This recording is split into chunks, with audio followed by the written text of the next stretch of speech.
Welcome to this podcast that focuses on the aging U.S. population and implications for family life extension programming. Changes in the age structure of the population in the United States and Ohio have many implications for family functioning. The changing age structure and the aging of the population provide both challenges and opportunities for family life extension programming in Ohio. I will start by providing a demographic perspective on the changing age structure of the U.S. population. Then we'll examine the racial and ethnic composition of the elderly population and how it will change in the future. Finally, we will focus on the economic well-being of the elderly. Throughout, I will suggest implications for extension programming. Changes in the age structure of the population in the United States and Ohio have many implications for family functioning. The population is aging. In 2005, your average adult in the United States will live to be about 77.8 years.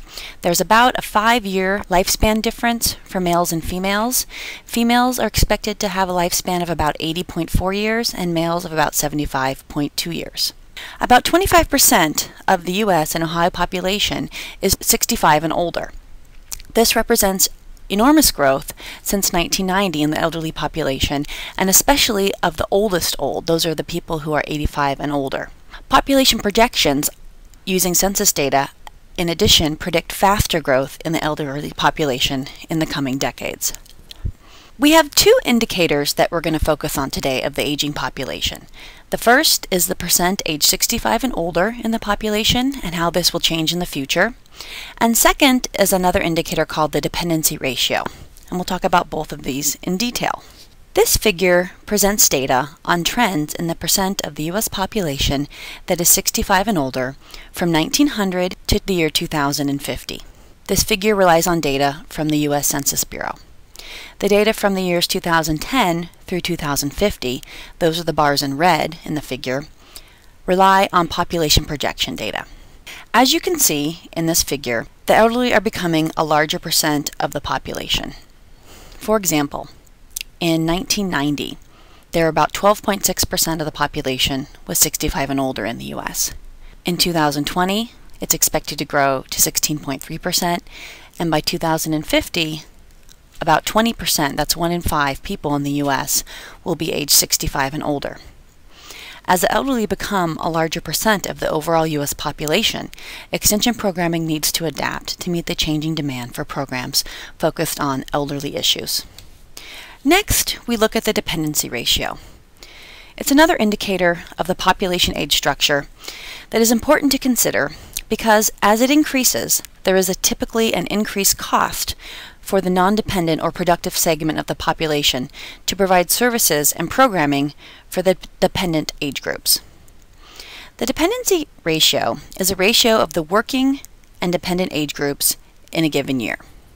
Dependent age groups are those aged 0 to 19 and 65 and older. And generally, these groups are not working, or at least are not working full-time. There is some debate about how dependent some older adults should be considered, given that many continue to work after age 65, others return to work after they've retired from full-time employment. But even so, the elderly are more dependent than younger adults because they receive support from social programs such as the Social Security and Medicare programs that are not available to younger adults.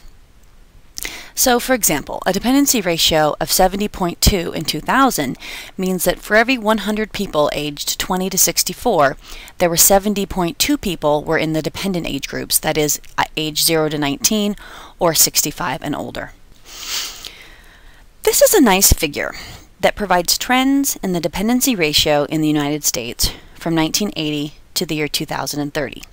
Again, the data from 2010 to 2030 rely on population projection data, and all of these data are from the U.S. Census.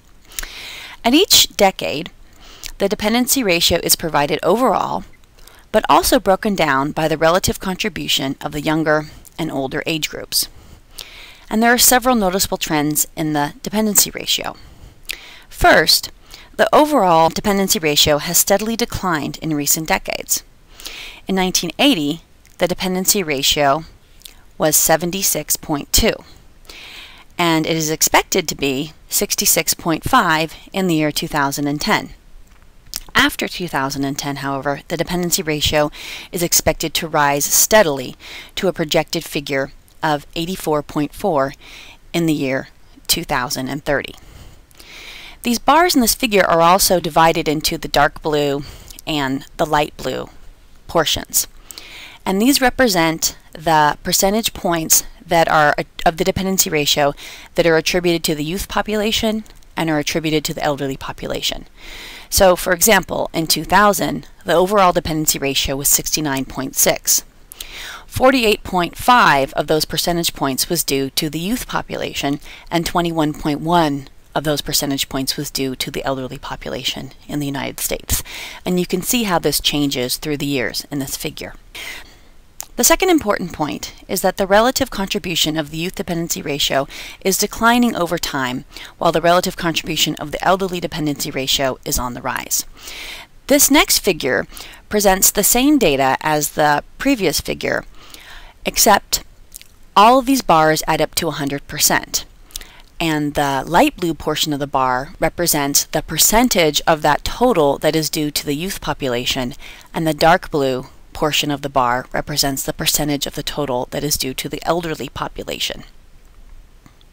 For example, the elderly contribution to the dependency ratio will climb from 26.1% in 1980 to 42.9% projected in 2030.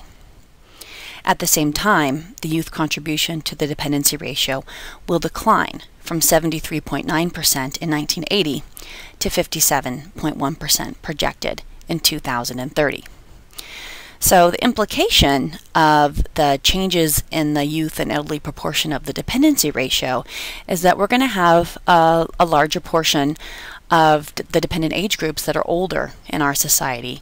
And again, services and extension programming needs to consider these changes when we plan for the future. There are implications for families for the changing age structure. One main implication is this idea of the sandwich generation. Many families will be caring for older relatives as they age. Adults who are caring for elderly parents and also raising their own children at the same time are referred to as the sandwich generation. These are mostly middle-aged women, but also sons and daughters contribute to caring for elderly relatives. These families often face big decisions, and sometimes there's conflict over decisions about how to care for an aging parent.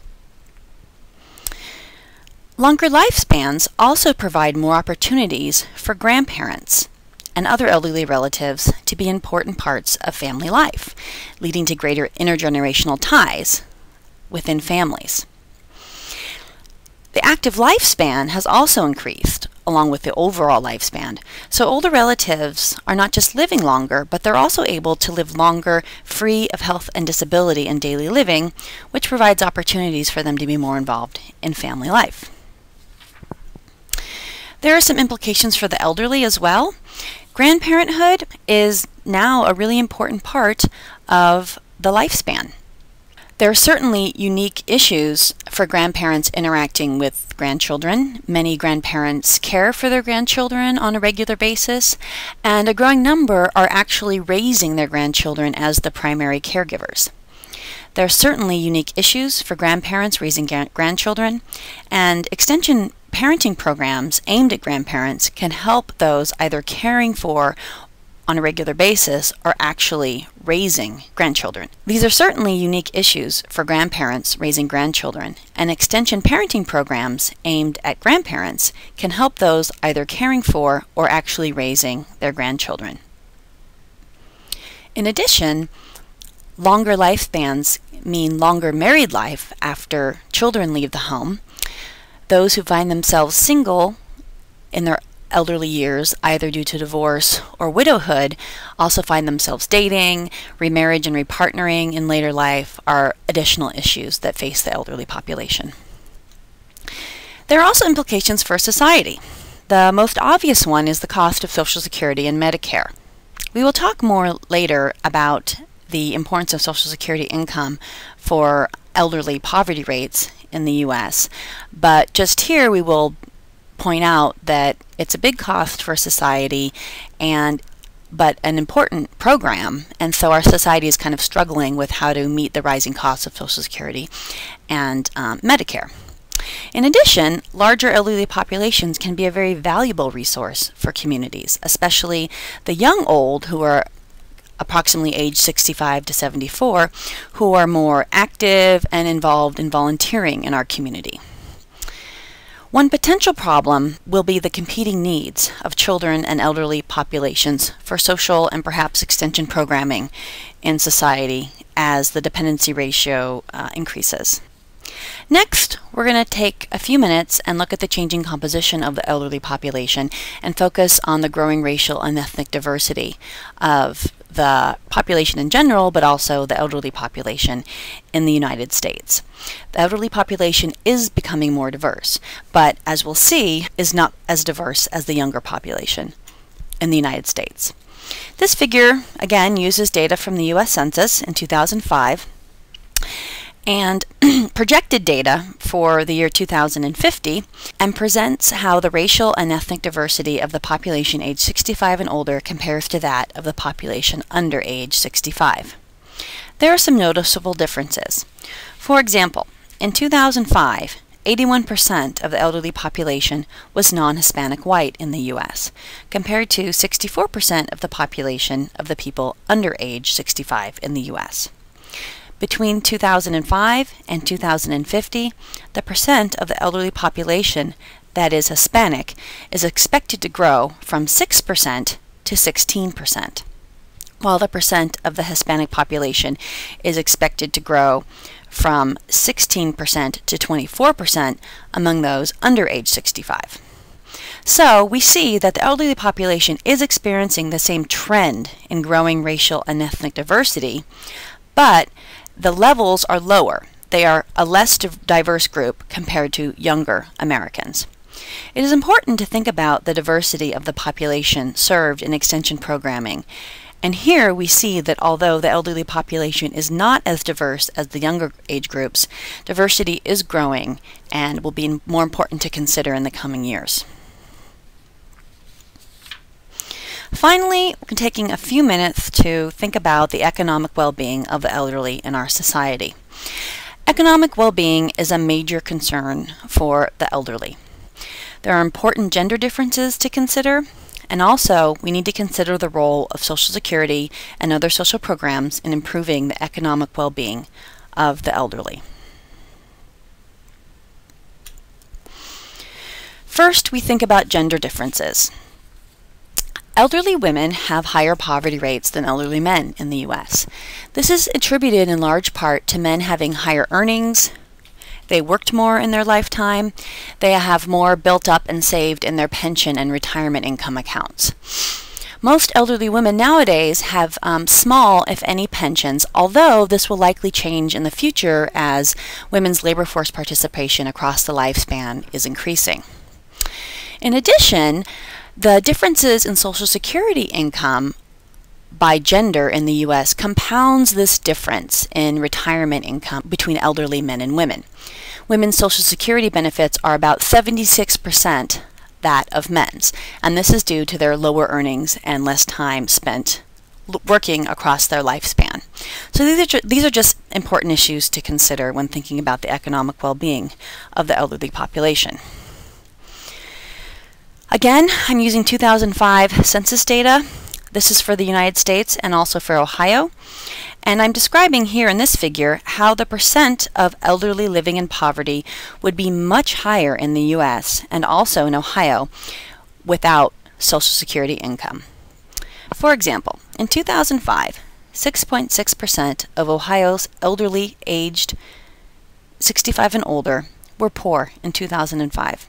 But this figure would have been much higher, approximately 46% without Social Security income.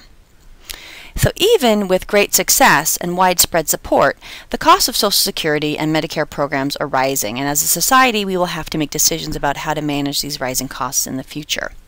It is possible that a larger share of the costs of supporting the elderly population will shift to the family in the future.